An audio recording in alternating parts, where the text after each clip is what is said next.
It's happened 2 or 3 times. I go back to that person and I say, hey, man, you know that thing about Amsterdam? Like, I don't know why I said that. I never really been. And it was funny because people in recovery would be like, wow, that guy's got a strong program. He's living a good life. That must have been embarrassing. He told a lie and he came back. But if people weren't around recovery or around that at all, you know, they'd be like, what is wrong with that guy? You know?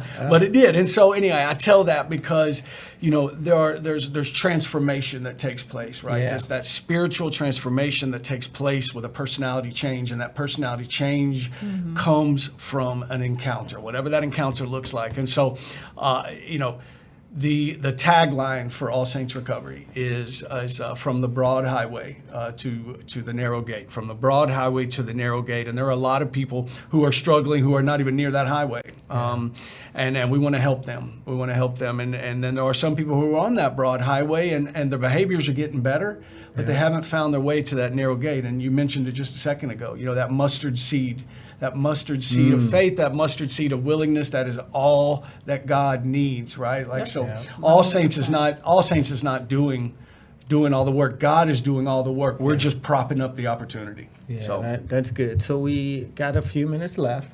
So I'm going to let you start, Sarah, then Kay, you go, and I'll go, and let's give our audience some closing thoughts. On divine.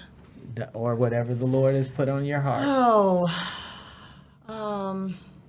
I mean, honestly, the only thing that I'm thinking about right now is just the opportunity of being here with you two. You two are like some of my 2 best guy friends, and the fact that I get to work with you all the time and it blesses me. I mean, we wouldn't have been friends if we weren't in recovery. No,